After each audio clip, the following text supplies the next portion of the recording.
to have Brit G with us today. She is a stand-up comedian. She has her own podcast, Brit G Spot, and she brings light and joy during difficult times. And I have enjoyed listening to her and watching her lives so much. So we're going to be talking to her today about how she has overcome anxiety and any challenging issues in her life, and any useful tips for us to share. I'm excited to be here. Thanks for having me. Yeah, you're one of my favorite people, so let's get on this favorite podcast. Let's do this. Let's do it. So you have overcome so much with getting up on stage though, in front of hundreds and hundreds of people. How do you do that? Whoa, that's a nice that's a nice light question to start. Yeah, we're just going right in. Yeah, we're just diving right in. Yeah. I mean, the wanting to entertain people, wanting to connect with people was the first drive, just like people would say to me, hey, they gave me the spark of you should try comedy. And I was like, I'm like, maybe I will. So I started, bouncing some ideas, and then I was like, I want to connect with people. So how you get up is just, a little bit of the confidence from people just being like, hey, maybe you should. And then you think about it and you're like, yeah, I mean, I'm already making people laugh every day. So let's do it. Let's get up there. So yeah, thank you. What was one of the biggest things that you had to overcome in order to get yourself onto the stage? Well, obviously the insecurity of just am I good enough? What is a joke? Am I going to be able to, is my humor going to translate in front of a live audience, And I learned in time it is a different experience to you and I just chatting and shooting versus do punchline, right? A calculated sort of delivery. So yeah, I had to learn that. What was the question? Yeah, no, it's a challenge that you getting on stage. How did you overcome that?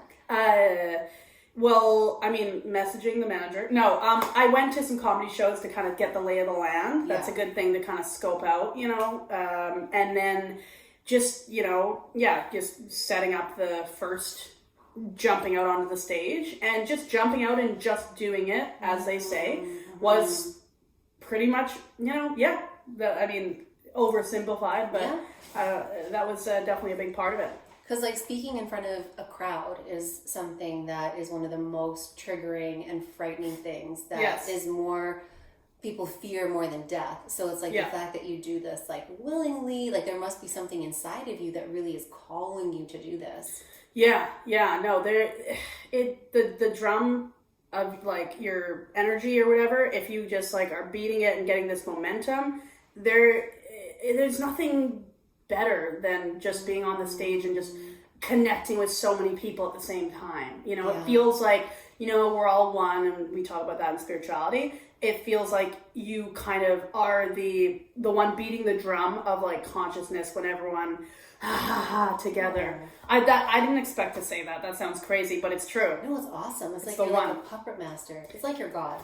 Yeah. Well, we'll get into that. But no, honestly, I do actually believe we are God. So I know that now it's going to get the religious people are going to go this way, the spiritual people are going to be like, But no, the spiritual people actually are who I'm, I basically, I'm a big fan of Neville Goddard, and he talks about how our imagination is God mind, and the subconscious, is connected. And basically, I do believe that, we are the creators, obviously, of our own reality, much as you would probably agree. Because if you don't believe you're creating this, then you can easily become a victim to it. Basically, when you are up there, I'm sure other comedians would agree, it does feel like you're sort of God, you're flying, you're playing the notes, and everyone else is the chorus playing. I don't know if that's a bad analogy. Just you're God, I'm God, you're God. We're all God though. It's not you're up there singing the gospel, doing comedy, whatever. It's you're not the only God. Everyone is God. And then when everyone sees you up there, they see reflections of self, and then they think, I can be that, that I relate that to that because of my mom. We are connected. It's like the ultimate rapport builder, just realizing put God aside, just we all are connected, obviously. So what would you say to somebody who is nervous, who doesn't feel like God when they get in front of somebody, who feels like they want to melt into a puddle? like me. Yeah. Do you know anyone? Yeah. Just for personal interest. Honestly, yeah. I mean, what's your... I would counter that with another question. When you... have you ever spoken in front of any small audience or... Okay, so before you go out there, like, what's going through your head? What are you feeling? What's your general state? Recently it's been a lot calmer. I think with the meditation that I've done, like the microdosing that I do, I've sort of set myself to be in a different state. But previous to that, it was debilitating. It was like panic attacks. It was like I was out of body. It was frightening. Wow. So I would do anything and everything so I wouldn't have to be in that position. Right. But with my own journey and process, I was actively trying to put myself into that. So yeah, it was, what was it like? What could it have been like? What does it look like for a lot of people? It's like total debilitation. Right. And that tells us a lot. It's obviously, if we know that our reality is created through belief, what is our belief in that situation? I am going to make an assumption that what they think of me matters a lot. So I assume you're thinking, if they are unhappy with me and my performance or my speech, then it does X to me. I'm assuming. Is that why you feel that way? Self-worth thing. Yeah. Okay. Yep, am I worthy enough to pull this off? Oh yeah. You're thinking, I assume, what do you ever do, the worst case scenario thing, or like at that moment it's not even there's just so much fear going through and like adrenaline. It's like that kind of deep breathing. It's like those things. It's just like I just want to melt, like just die, right? Because that's like people would fear speaking in front of a crowd more than that. Right. So exactly, and it's so relatable. Like there's so many people who would never attempt stand up or can't even. I went to a funeral, sadly enough, and the brother couldn't even get up there for obvious reasons. It's an emotional time. But even so, he might just not be that type of person who will step up in front of a group of people because he's already distraught over a loss, and then getting up in front of people just. Even for a fun speech, oh my God, no. So instead of treating the symptom, I can't get up because I sweat and I this and I whatever, we need to go deeper, I think, and go into the cause. Why does Yuko feel nervous when getting in front of an audience?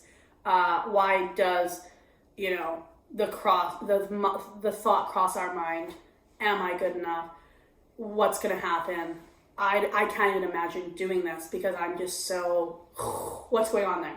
So what I've learned is when it comes to obviously the anxiety that you're feeling, instead of, can I do this?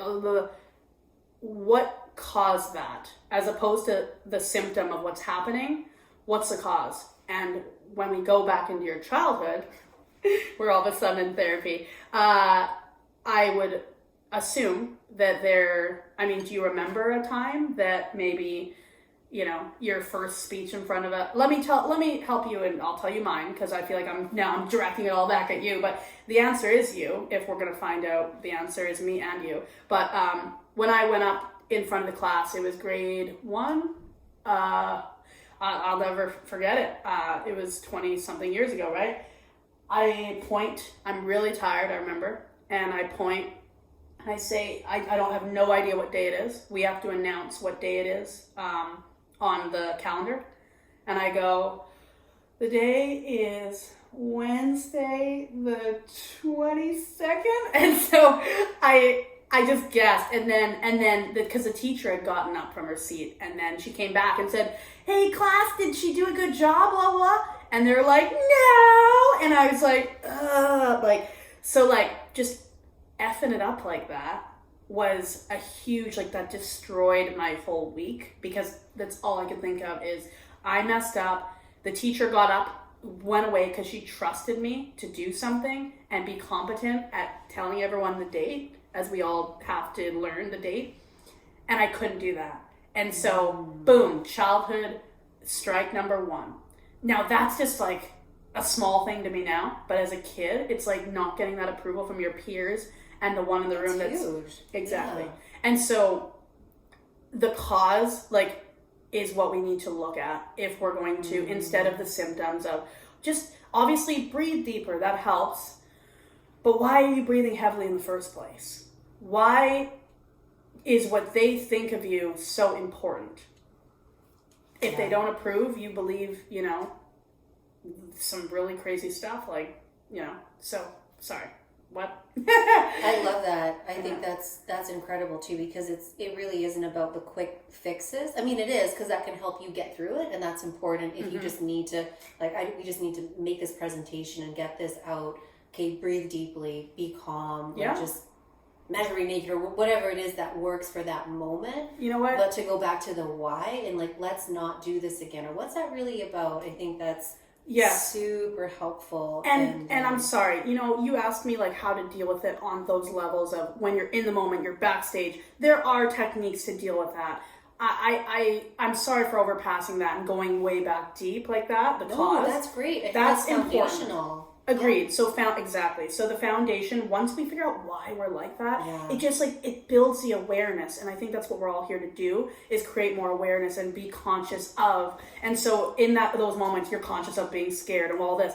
But if we're aware of why, it'll help. But once you're backstage and like the crowd is roaring, you know, and they're like, okay, and now she hasn't done comedy in a while, because like I like to go into comedy and then take a big break, come back, you know, because of trying to sort all this out, because obviously I'm not perfect.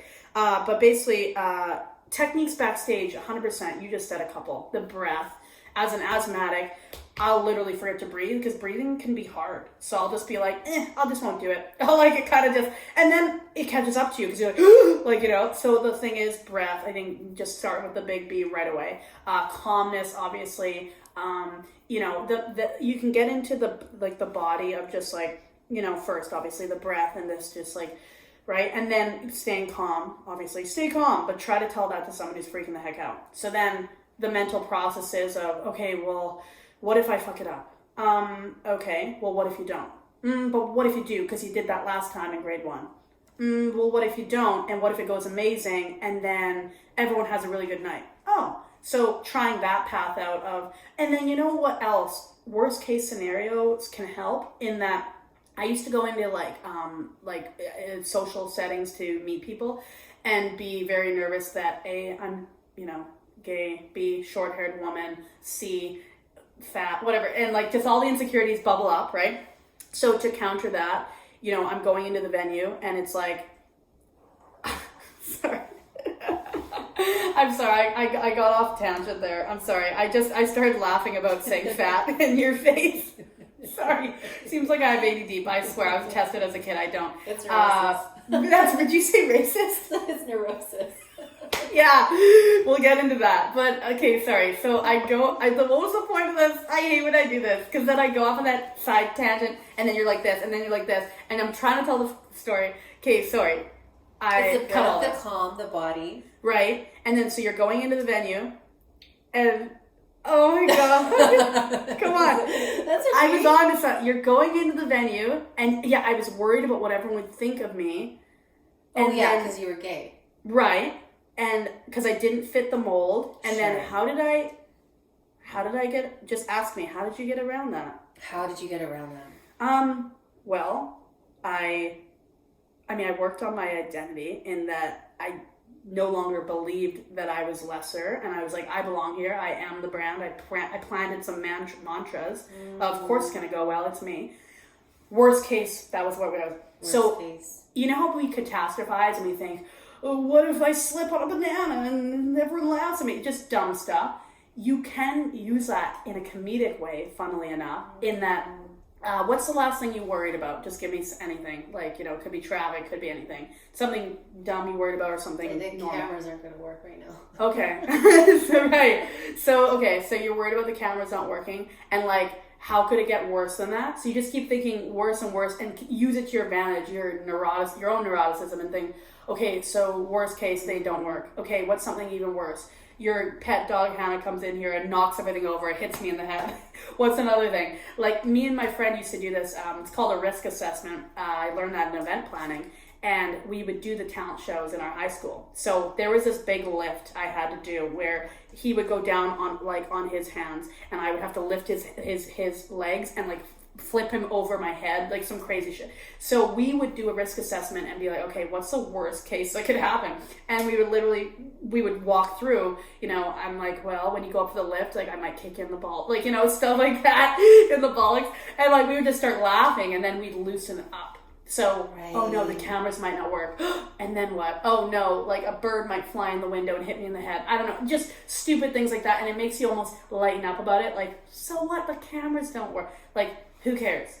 This does not mean more than you. You are worth more than all this, than a camera. That's like putting things in perspective and priorities. Yes. Yeah. Exactly. Yeah. Prioritize yourself. We all already know to do that, but do we give ourselves the credit? Well, no. In those moments too of real fight or flight, when our body is feeling like we basically might have been attacked by a tiger, like that would have been the same kind of adrenaline that we was experiencing. Right.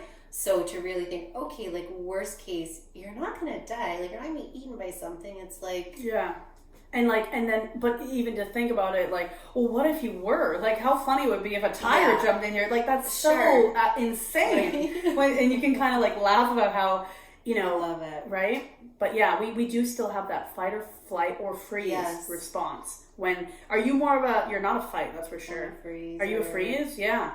Mm-hmm. And so you just shut down. Yep. And so, so you're shut down and then you're breathing. Okay, you're like, I'm breathing, I'm calm. How does someone like you, I'm not going to pretend like I'm an expert.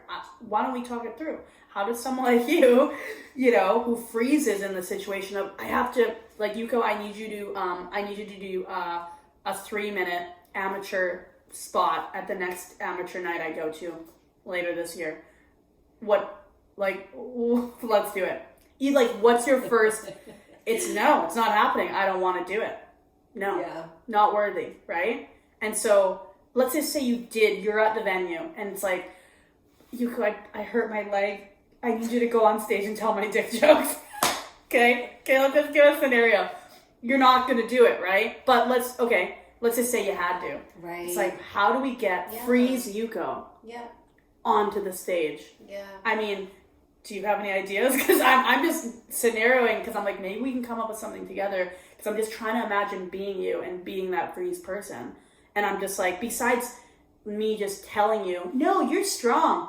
Do you know how many people say, I say I'm fat, and then you say, no, you're not? Yeah. Do you think I'm going to hear you? No. Freeze Yuko's not going to hear me just say, be strong. We need something that's going to drill in there. And I think it's really like for me, for like that person, mm-hmm. I think sometimes like saying no is okay. It's also like, are you needing to do this? Is it time? Is it time to stretch yourself to that point of trauma that you're going to be like, I am so stressed out. Now I'm going to be sick for 2 weeks. I'm not going to be able to speak. I've done this. Like, right? Pushing it too far. Pushing it too far, and then I need to like recover for a month. Wow. So it's kind of like just, if you have to, like life or death, of course you find a way. But if it isn't, not to say like you should quit on things or not kind of step up to the challenge. Know your own boundaries. Also know your own boundaries, and like you actually can say no. Yeah. You actually can leave the room. You don't actually have to do anything that you don't want to do. So I love that. Secret option C. It's like, I was like, it's either A or B. We got to figure this out. And then I didn't think about that. See? That's why you're brilliant.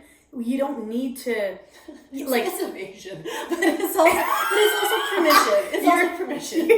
Like rephrase. It's permission. Like, what do you mean? It's permission to say no. It's permission to say no. Right. I think it's to have acknowledgement of, because I think in this day as well, it isn't kind of, what is the word, like celebrated the no. It's like produce. You should be doing this, if not push harder. And like, yes, More, in a lot more. of cases that's true, but like, I think, like you said, risk assessment. What is the risk assessment? And sometimes it is too much, and it actually isn't to your benefit. So, I think knowing those tools is like, if there's something that you have to do, and have to is, what's that about? Yeah, exactly. We don't have to do anything. Feel like you want to. It's like you have the breath, you have the calmness, you have the body movement that you can call on. And if that's still a no to you, cool. Don't. Yeah. Like, it's wow. fine. You gave secret option C. You know how they say it's either A or B? And you're like, nope, C. See, I didn't even think that existed because I was like, oh, we have to figure out a way how to get calm, freeze type trauma response people onto that stage. How are we going to do this? No, they don't need to. Like, you're right. You can, and you can work through it and you can do it if you want. But sometimes the answer is freaking no. Yeah. And that's a great, that no word has empowered me so much in the past few years. You know, hey, Brit, do you want to go to this rave? No. Hey, Brit, do you want to go to yoga? No. Yeah. And I know you love yoga, and I will get there. But like, that's okay. Everyone's got their garbage. Like, I would rather go and perform stand-up than do yoga. You'd rather probably go do yoga than perform stand-up. But at the same time, am I capable of doing yoga eventually? Yeah. But like, and that's not a no because, oh my God, like, it's not this huge. It's just more like, I'm insecure that I might fart in class. Yeah. Sorry. And whatever that is, it's cool. It's like, when you're ready, do it. Cool. When you're ready. You'll do it. And I think just like, no, it's perfect. So how did you get from the grade 1 Brit talking about the wrong day in school and everybody laughing to like stand? Yeah, it's like that person, that, you know, little girl inside of you, to like, you're up on stage and yucks, like everyone's cheering. It's like, how did that turn to that? It's like, well, it was 20 something years. I mean, there's so many elements. I don't know which one to talk about first. I'm trying to think of, I mean, geez, like, I don't want to talk your ear off. I'm trying to think of like the most important one or the biggest one. Because from somebody who would be, you know, having that ridicule, and like, you can go so many different ways with that. It's like, for some people, they would shut down. They'd never talk again. They're like, that's it. So what happened to you? No, I'm kidding. Oh, yeah. I work through my stuff, though. I mean, it's a lot.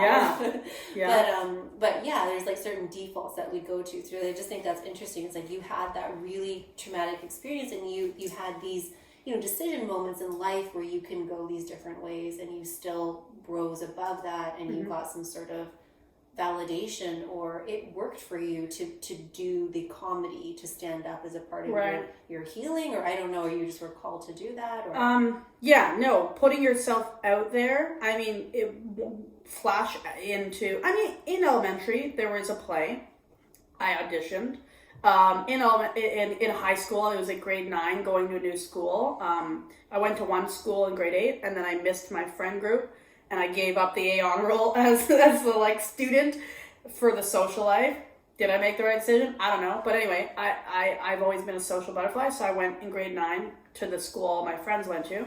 And the first, couple weeks, there was this opportunity to create a poem. So of course I wrote a rap. And that was just my thing in high school. I'd write these funny raps. And just put yourself out there, kind of like creatively, just be like, what's going to make everyone, like, what's going to make the information come across in the most entertaining, fun way.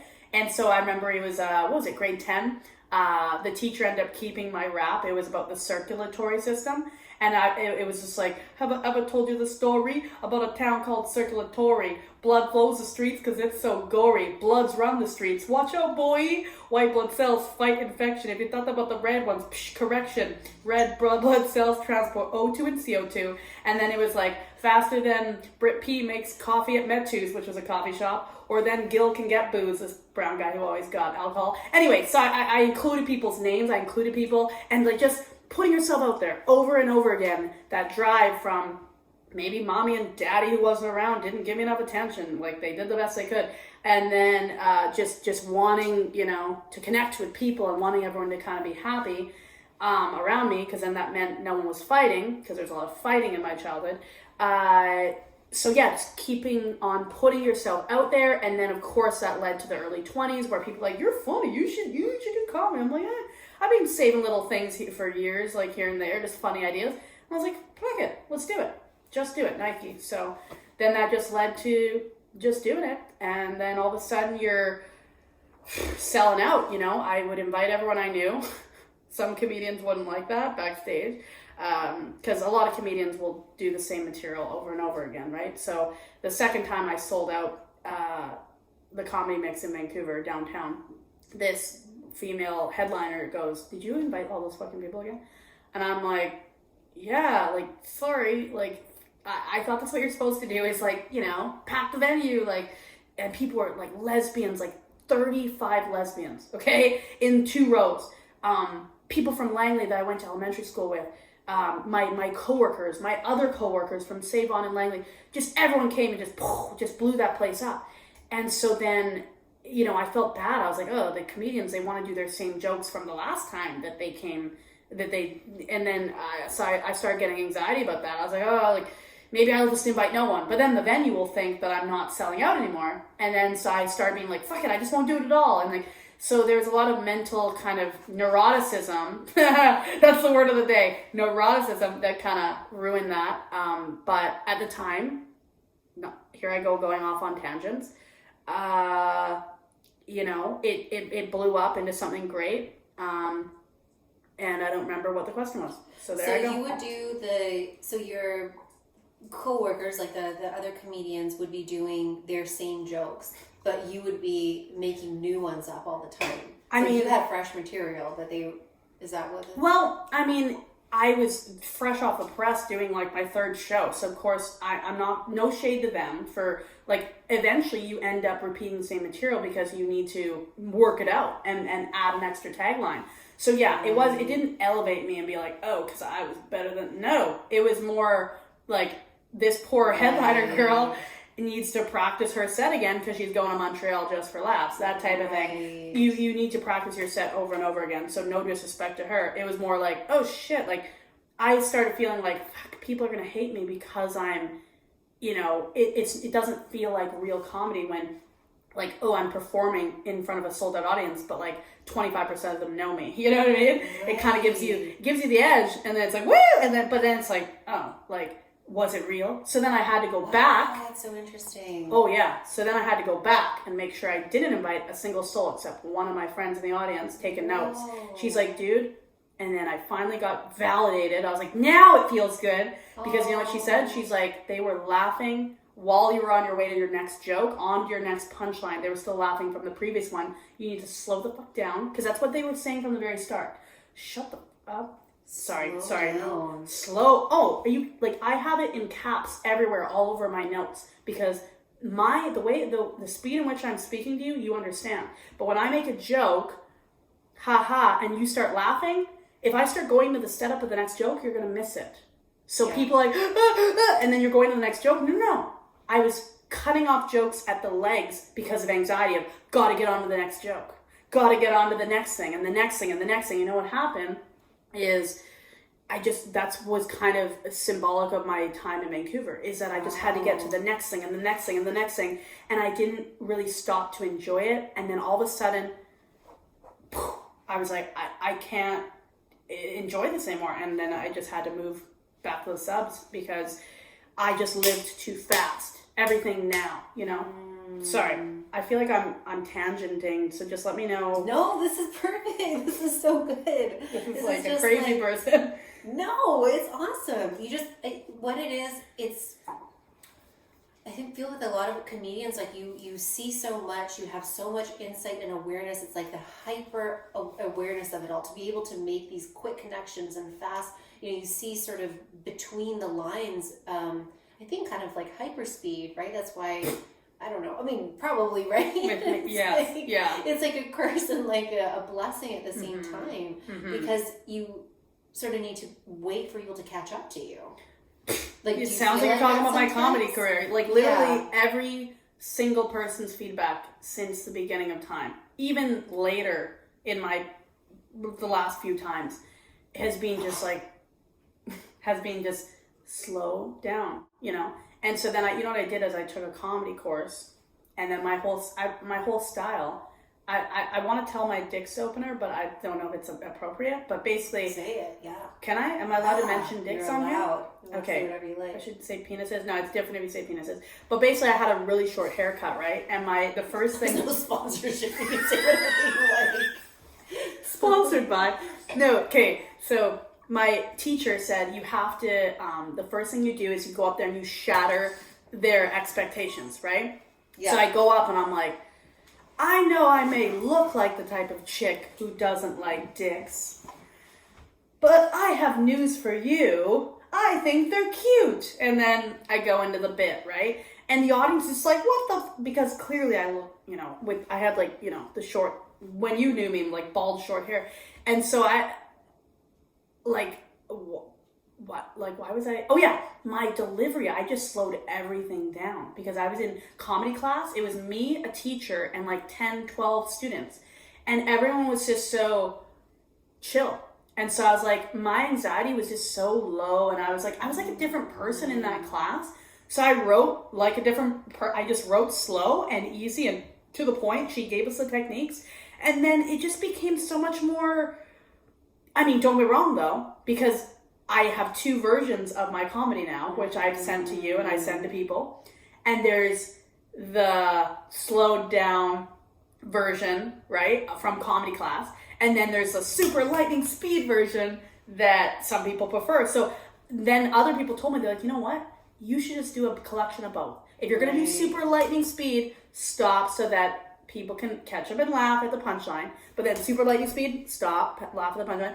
And then if you want to do slow and like, you know, just have levels. And I was like, yes. So when I make my big comeback, like, you know, when I do it again, I'm definitely going to like experiment with, you know, a slowed down delivery and a fast because... It's really beautiful. It really isn't. I mean, there's a lot of work and prep that goes behind comedy. It's not just getting up and like, you're so comfortable and it's like, oh, da da da da. It's like, it's actually a lot of work and prep and observation and trial and error before you have your final 100%. Yeah. And that's why I do respect the comedians in the scene.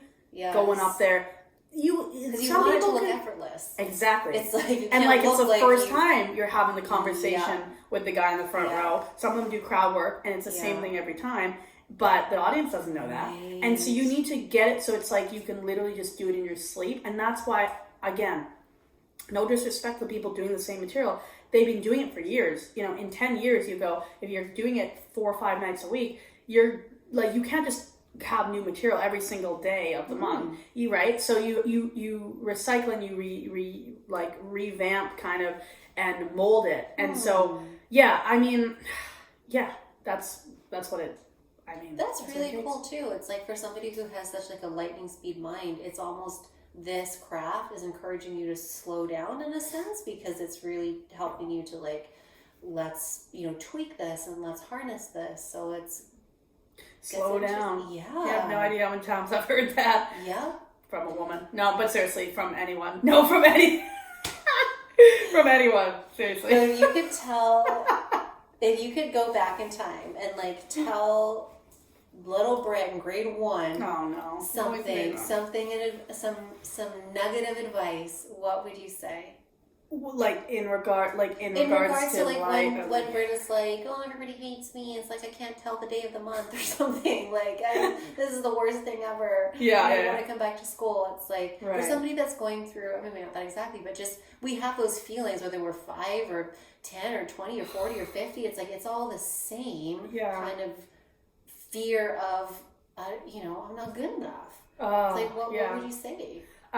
Get therapy. No, but honestly, besides that, no, it would be like,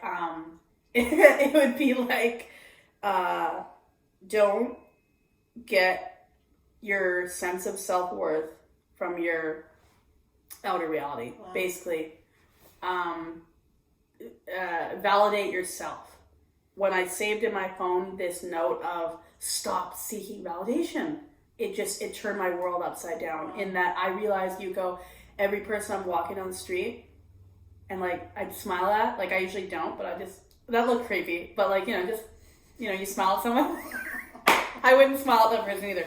But no, you just smile at someone, and then, like, or they don't look, or they're, and then it feels like rejection. It's like, who's, like, how hyper aware of yourself do you need to be to get offended by that? Like, you know, and so ego is effort, as we know, and so that just looking to the outside world, thinking that to fit into these high school parties and parties I shouldn't have been at, doing things I shouldn't have done, blah, blah, blah, with drugs, or guys, making out with guys because I felt like I need to hold on to my long hair as much as guys' approval to make myself feel better. So telling my younger self, you don't need to be at that party.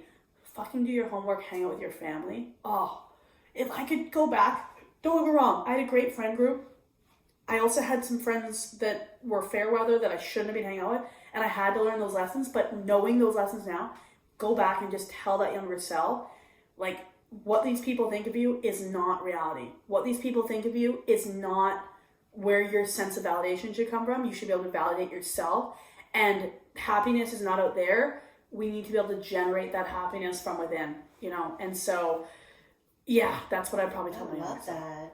So how do you translate that to, because it's so curious, like, to me, when I'm looking from the outside with comedy, it's like you're up there presenting and then the audience laughs or they don't. Yeah, that's pretty much it. Or secret option C, they're like, oh. Or elite or whatever. Yeah. So what happens at that point? Because that really must come alive where it's like, my value does not, I mean, I guess you wouldn't be able to do what you do if you valued, like, the audience has to laugh. Like, right. Then you're literally a victim. You're at their will. Totally. Audience happy, me happy. It just dates back to childhood. Mommy happy with me, I'm happy with me. Dad happy with me, I'm happy with me. You know, and so I was watching a Indian sister nun. I don't know if they call them nuns in India, but brilliant woman. I'll shout her out later. She was talking about, you know, parent says, Yuko, get good grades. Does Yuko get good grades? Yes. Parent's happy. Parent loves Yuko. Yuko doesn't get a good grade. Parent's unhappy with Yuko. Then what? Yuko has to feel sadness. And then parent is getting their happiness from Yuko. Is the parent going to be happy? If they're not happy and then you're not happy, then you're both in a codependent sort of situation, basically. And so, exactly, the audience, that's why comedians are Teflon, you know, just statues for this stuff. You know, you look out, if I do my best joke, and I have in the past, and it being just like, haha, like, you can tell when it doesn't work versus when it does. Or you're at an open mic, and it's like, haha, that means it killed, because you're at an open mic. The comedians don't give a shit. There's 2 people in the audience watching. If they laugh, you killed it. But if there's no one there laughing, it's like when I first tried to slow down before comedy class and tried to slow it down and talk about a story I had and be cool. I'm triggered right now thinking about it. You'll have to excuse me. That was me taking my happiness from there and being like, and so if the audience, sometimes it's just, you're wrong emotional punching bag. Yeah. It's conditioning. It's going to the gym. It's like, let's check in. Let's see how really full I am inside. Yes. And see if I care or not. Yeah. So yeah. You got to be willing to take the hits. Yeah. And Rocky. Wow. And so if you you're right. It is going to the gym and working out in that. That's why I respect. Like, you have no idea what it takes to make it. Like, I've done it, you know, it's not my main career, whatever. I always have the plans of going back, the diabolical plans of going back and being serious about it. But it's like, no one knows how much actually goes into it and how much rejection. Like, have you ever been rejected? All the time. Okay. And so, how does that feel for you? Do you just say, whatever? It doesn't complete me. Or does it kind of like hurt your ego, your heart, your emotions a little bit? Does it shake you up a little bit? Well, I think it goes back to, like, I'm projecting myself, right? Because like we were talking before, it's like there's nobody that can really reject you. It's like you need to reject yourself. And if you have low self-worth, it's like that can like I can reject myself without anybody even around, exactly. right? I'm judging myself. So, yeah. Right. So, okay. So you're like next level. You know what I know, which is no one can hurt you. No one can reject you. You can really only reject yourself. So assuming that, you know, you let that in or whatever, which, you know, we're human. It's like in this moment, you know that, but when it hits you from someone you respect, you know, you're performing in front of I don't know, maybe you're doing a corporate gig, or I don't know, when it hits you from someone like your mom says, oh, and like disapproves, right? It might be a different story in the moment. You can come back around and be like, no, she didn't hurt me. Yeah. It was me that had that thought, that created that feeling, that created that attitude, that created that behavior, that created that destiny of me getting hurt. Yes. So sorry, you lost me. I always go so deep. You lost yourself. I know, I go into the labyrinth. Oh, just cut it. No, but I go into that labyrinth and then I'm like, I get distracted by the sizzle, and then I forget the tofu steak. Oh my gosh. Just the tofu sizzle. That's what it is.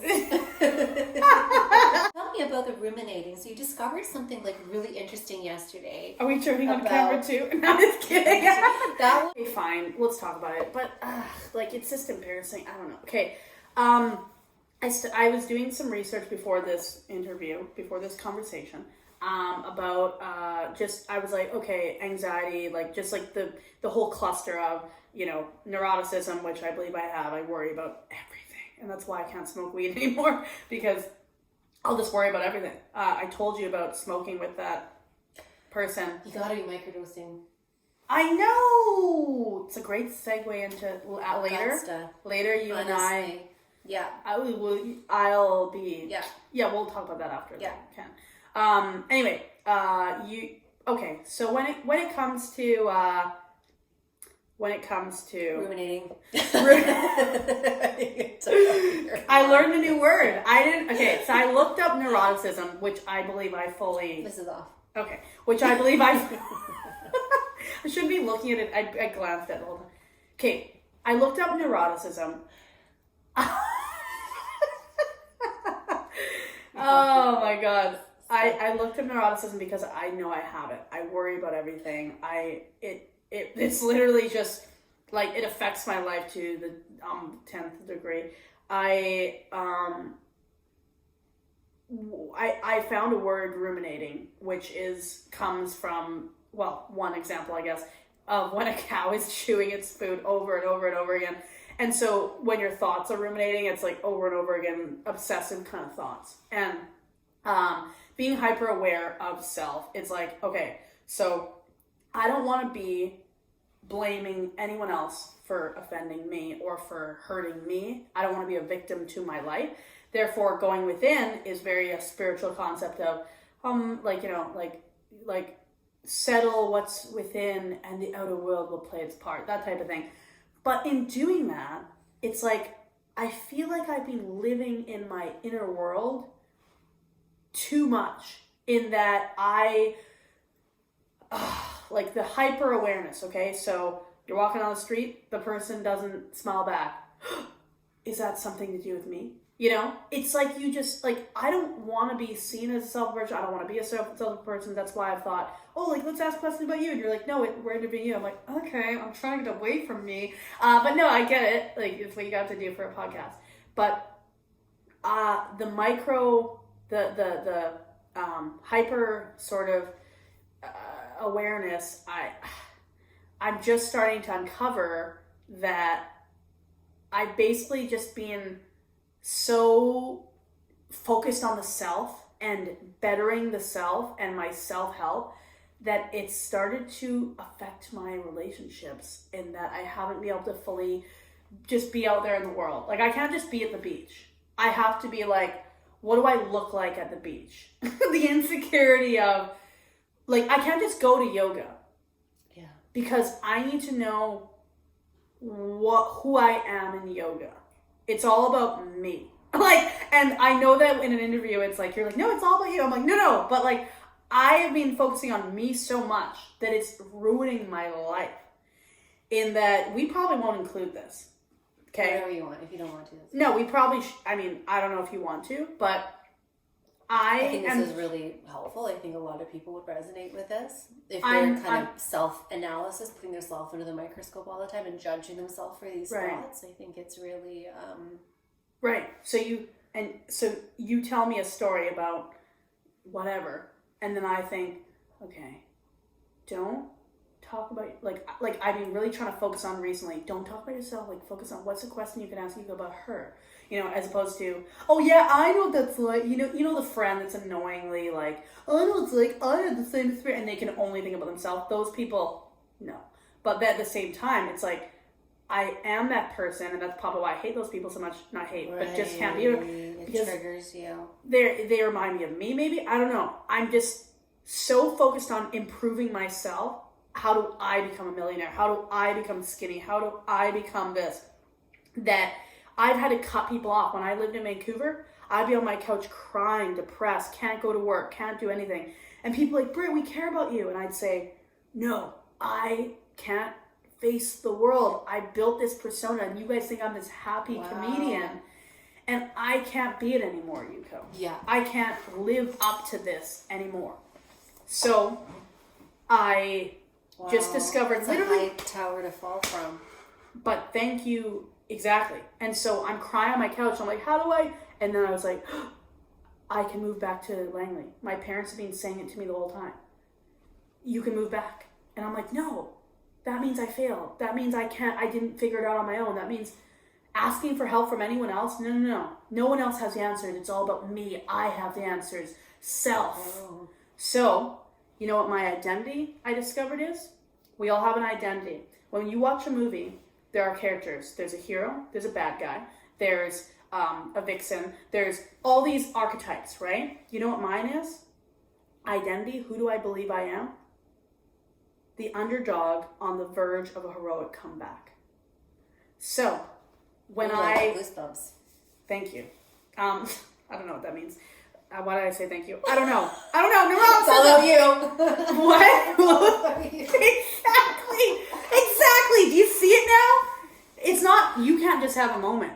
It's, oh, what does that mean to me? And how do I not make you feel uncomfortable? Oh, now I'm making you uncomfortable because I'm feeling uncomfortable. You see how it works? It's like, I care about you, but I care so much about how you perceive me that I can't really fully care about you. I can't be loved. I can't give love. I chased away my first girlfriend. This is a really deep therapy dump, okay? You can cut all this later, but you go. I identify with being the underdog. So when I got all that comedy success, what did I do? What did I do with that comedy success? What did I do with it? You ran away from it. Throw it in the bin, and I ran away from it. Right. Because I don't deserve that. The underdog on the verge of heroic comeback, I mean, it can kind of work when I'm first starting. I'm the underdog. No one knows me, right? But as soon as I got sold out show, more opportunities, more validation, what did I do? Sabotage. Yeah, drugs, just, right? So when I twisted my knee, hockey 2014, I got in shape that whole summer, lost 30 pounds, blah, blah, blah. I was 30 pounds less than I am now. I was feeling great. I was on my way. End of that summer. First game of the year. Missed the fucking puck. Blew out my knee. I'm a cripple, and I'm going around my place. But you know what I was thinking before that injury? I just need to, get away from work. I can't handle the pressure anymore. I don't want to be around people. I don't want to talk to people. I have anxiety, blah, blah. And then you know what happened? Got the perfect escape, and the universe or whatever, thought mind, whatever, God mind, imagination created this. So I get to be at home, I get to be a cripple. What am I? Right. The underdog. What am I? On the verge of a heroic whatever. I'm studying my power of the mind, I'm doing my hyper-aware, introspective self-help. Yuko's trying to call me. No, you can't. I need to figure this out on my own. I don't need your help. I've told you this before, even knowing you in this past while. So, I had a dream the other night. Half my hand was missing. Don't ask. I've never had it before. And I felt comfortable. I felt content. Wow. I wasn't scared. I was a little bit like, ooh. But I remember just being like, yeah. That's all right. Yeah! In hockey, 5-on-4. one of our guys in the penalty box. I used to love being on that underdog team. Interesting. I didn't want to be on the 5 because when you were on the 4, you had more to prove, you had more to live for, you had more to thrive. When I did my my tire, the pop tire, I popped a tire and I had to get new tires. When I had no job for a bit, I thrived in that. That is basically what I've just discovered as of last night is I have this identity of being the underdog, and until I figure that out, how to reprogram that, I will always be overweight, under where I want my finances. You know what I did when I had 3,000? I never have 3,000. I had 3,000 saved. I was on the up curve after Christmas. I went on and spent $300 on a dinner with me and my friend. I bought more food. I don't even know where all the money went. I just spent it because I didn't feel like I deserved it. So I have finally figured out my identity and why that's sabotaging, self-sabotaging, and that I look like a crazy person. I'm curious, this is going to put you on the spot, but do you have and you're going to be like, no, I'm perfect. Like, no, but do you have like an identity, do you think, that works against you maybe? Like, what's your archetype character? Have you thought about this? Yep, what's your character? Is the damsel? What is it? Yep, I think for me, it's being the victim. Yep, and then also being the savior. You definitely, I feel like you saved me. So you probably, stop. No, not like, but like a little bit. There's a halo. I can see a halo. No, seriously, you have like I know you're not a mother, but you have like a nourishing kind of healer instinct about you. Do you identify with that? I sort of the need savior? a savior more in the sense, I'm thinking perhaps more of like romantic relationships, where in the past I've attached to people that maybe I perceived that needed saving, or that were in a certain position that I was like, oh, I can fix them, or I can, love them back, or like I'll be the one that's going to turn their belief system around. Right. And I don't have to look at me. Everything can focus on them. And I'm feeling pretty good about myself. Wait. You're going to fix them. You're going to help them. But that's how I feel, But that's because I feel there's a part of myself that needs fixing. Like, I'm not so you're projecting. I'm projecting. I'm like, you're I helping them look through at me, you, or helping you through them. I'm finding people to attach to that I think I can help, I can bring up, because I don't want to look at myself. Right. Rather than attaching to somebody who maybe isn't a drug addict, does have a job. Like, I don't know, like all these things. I don't know, just like that would be beyond my, I don't know. I think there's a bit of a victim where, I mean, definitely that's in like the Japanese, sort of as a feeling, culturally, yeah. So you don't look at me. Don't look at I'm me. just over here. Yeah, I'm just gonna say yes. It's like, oh, please. And be generous, gratitude, whatever. Just background. Well, just just serving the other person, and then never letting on that this is difficult, because that's like samurai. It's like, well, then go kill yourself. It's like you're weak. It's like, that's pathetic. I was gonna say, like, you're embarrassing your whole family, your whole lineage. So I think there's part of that definitely that I've had to work through, is just even saying like the no, or saying like this is too much, or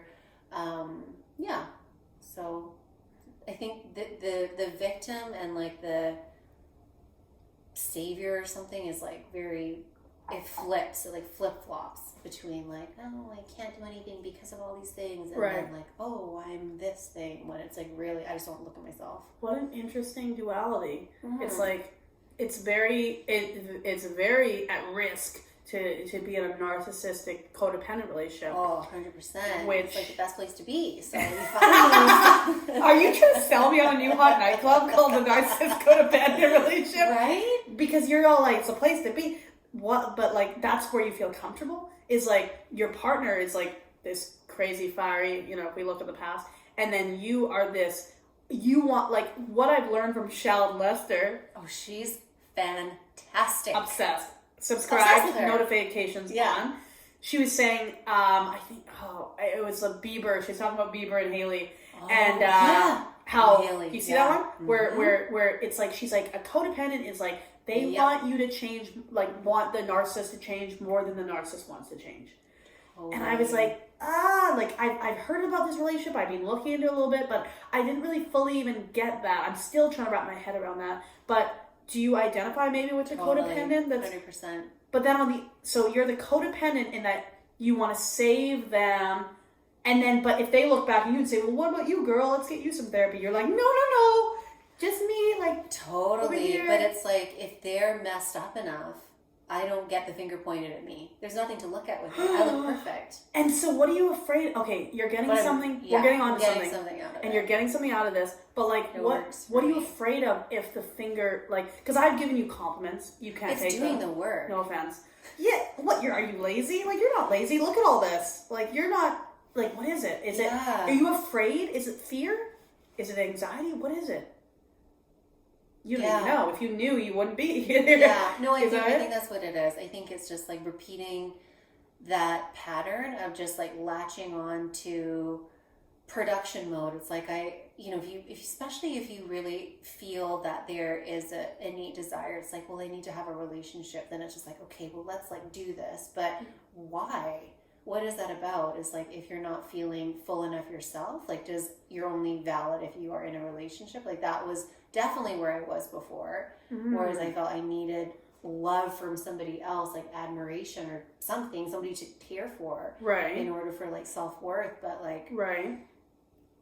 Yeah, sorry, I'm getting like off in a tangent. No, it's not a tangent at all. You're exactly like me. You talk for a minute and then. Like, wait, what? No, it's true. Drink Of my poison. No, eventually you do become the other person. You spend enough time with them. You and I in one conversation have had this. You know what I mean? Are you? I'm gonna cry. However, this is a lot of deflection from you because this podcast, I was like, listen, girl, we're not talking about me. Why are we talking about my stuff? We're talking about my archetype. Why are we talking about my stuff? We're talking. What? I like talking about your stuff because it makes me feel better about my stuff. Oh my God, we're looking in a mirror now. That book, the dark side of the light chasers, talks about how we're all looking in a mirror. So, a woman says to another woman, "Oh, she's such a bitch," and then the author says, "Yeah, but like, it was at a seminar, and then someone like stood up and like was being a bitch or something, and then she was thinking, oh, what a bitch,' and then she looked from within and was like, oh my God, I hate about her things I can't accept about myself." Yep. So the things that you hate the most, like for me, I hate people who talk too much. My tables always laugh at that. They're like, ah, because I talk too much, right? So I hate people like me. I don't hate them, but I'm using that as a slang, quick word. I dislike being around people who just don't know when to shut up. So that's why I'm always hyper aware of, no, not about me. Let's talk about you, because I don't want it to all be about me talking so fucking much, because those people are annoying to me, right? I don't want to be what annoys me, right? Anyway, back to you. You deflected it back. We were getting somewhere in therapy. Come on. I just buried it. It's all deep. It's all stuff right down. Why can't we bring it out, Yuki? We were getting somewhere.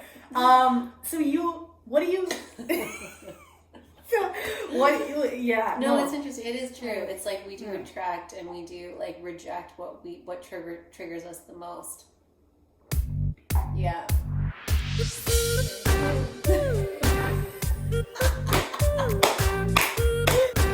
Well, thank you for joining us, guys, and please check out Brit G at Brit G Spot. You can find her on Instagram and also on YouTube, and look forward to seeing you guys next podcast. If you want some natural solutions for anxiety and wellness, check out my website yukoturnbull.com, where I have courses and offer coaching, and also have products, Green Ruby with essential oils that can help balance and uplift your mood.